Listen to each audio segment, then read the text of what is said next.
Hello and welcome to my YouTube channel. My name is Melissa. I am the owner and artist here at the Top Drawer RVA located in Richmond, Virginia. This week's project is a really rustic, kind of handmade, I think, cabinet that I picked up from a local estate sale. This cabinet is solid wood, but has a lot of dings and is very rough and tumble like. So that means I am going to plan something a little bit more rustic style for this piece of furniture. The raw ends and the knots on the wood, it all screams very farmhouse to me. And it just so happens that I picked up this beautiful new paper from Bells & Whistles. This is called Winter Gallop. It is a decoupage paper that you can use to apply to any of your furniture projects or art projects. And when I'm looking for a piece of furniture that I'm going to be applying paper to, I often look for something with a nice flat front. And this cabinet has a beautiful flat front that will be perfect for this paper. It's actually almost perfect in size. This paper is a little bit thicker than some of the other decoupage paper that I've used before. It is a rice paper, so that means the quality of it is fairly thick. Planning out this piece, knowing I want to go a little off center, and I will be definitely refilling those holes. I'm not a big fan of the lie-in hardware.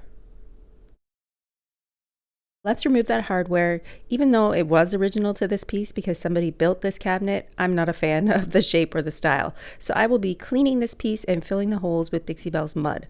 When you use mud for repairs like this, it's really simple to just fill in those holes.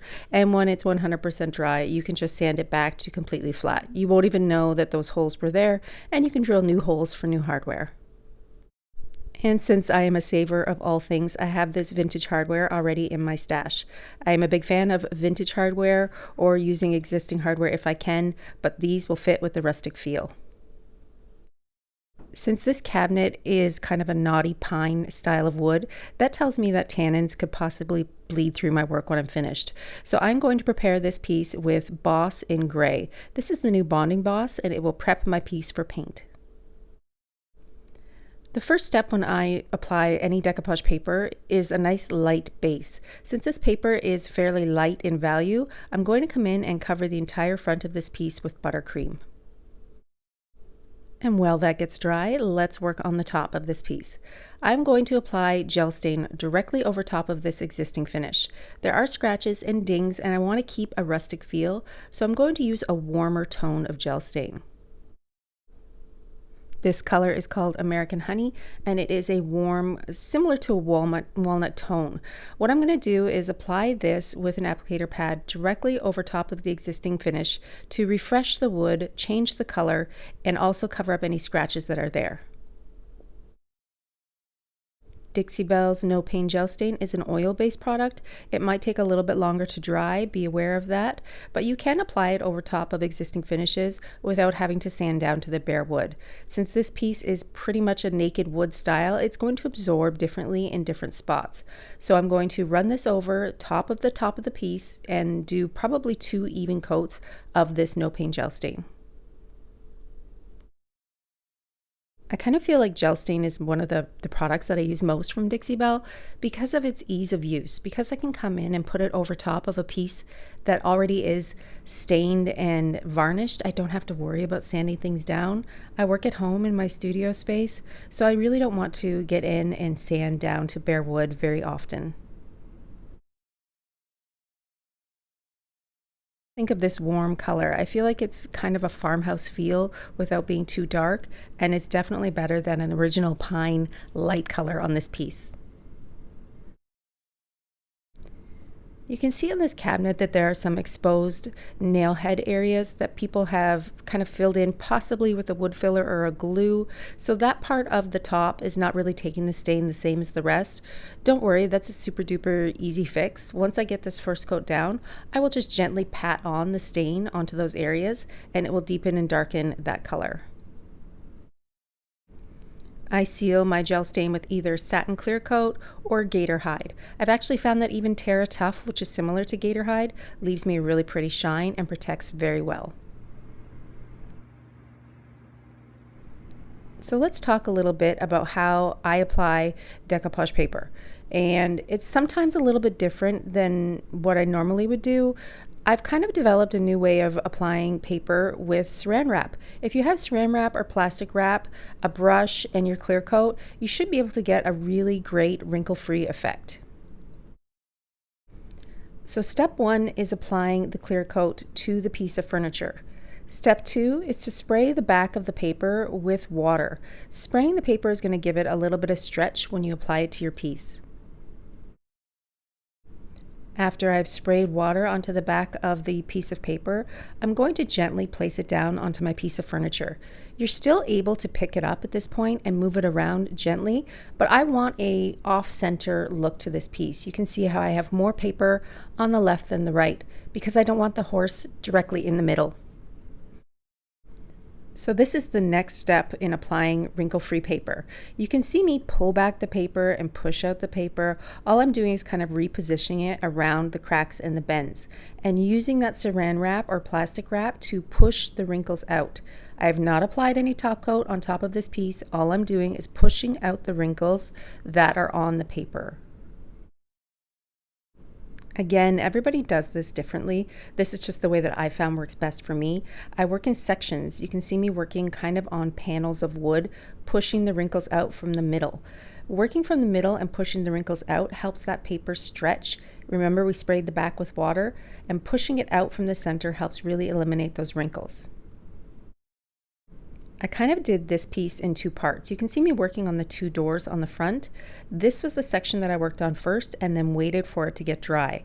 After it was dry, just on the middle, I was able to come in with my knife and cut around the door panels. So why did I do it this way? Well, I found that cutting around the panels and making sure my paper is evenly applied from the center outwards is the best way to lay it down flat. That's basically it.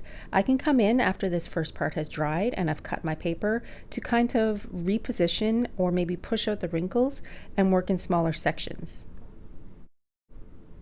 It is helpful to wait until your paper is completely dry to cut it, otherwise it's going to tear a little bit unevenly and it's hard to kind of get it around the hinges. I don't want the paper to sit on top of the hinges, I want it to go around the hinges. So cut with a sharp knife after that clear coat has dried and then work in sections to complete your project. So that is basically it. That is how I apply my paper. I know there's many artists out there that do it in different ways, but using this thicker paper really helps me push those wrinkles out without removing any of the color off of the paper. Sometimes tissue paper is a little bit more delicate and the color can move a little bit, so I really find that using the saran wrap to push it out is the best way for me. So for the rest of this part of the video, it's just me pushing in that paper and getting it down nice and flat to the piece. Don't worry if the paper doesn't line up directly edge to edge. For me, part of the fun is painting in the paper. One of my most favorite things to do as an artist is to try and make those edges disappear. Making sure to seal again around the edges and get all the paper pressed down firmly is very helpful. So I like to really get in there and use my fingers to push down any paper and make sure I've got a couple of coats of clear coat over top of the paper to protect it. Part you're going to ask me, hey, what colors did you use? What parts of the project are you doing here? Honestly, when I'm painting in paper, I open up probably 6 to 10 cans of paint. I also sometimes rip edges to really kind of give a seamless look. If the edges are ripped in different ways around the corners, it really makes it hard to see where the paper ends and the painting begins. So my only advice for you on the painting in of paper is to open up all the cans of paint and have a little fun with it. After my painting has dried, I sealed the entire piece on the base with clear wax, and I also added a bit of black wax to the corners. Coming in and adding that vintage hardware is the final touch, and I was done. I really love how this little piece turned out. It's very rustic and I went with that vibe. You can still see the lines of the wood where the panels were cut. That beautiful horse sits on front and painted in, and I love the feel of this piece overall. I think the color of gel stain that I chose for the top complements the paper very well. It's still warm, but it still gives off that rustic farmhouse vibe. I did sand back some of the edges on the sides of the piece to show off those wood panels, and I did seal the top of this piece with Gator Hide for protection. That's it. That's it for me. What do you guys think of this beautiful piece? I love the little scratches and dings. I love its rustic handmade charm, and I think that that paper was the perfect added touch to this little cabinet.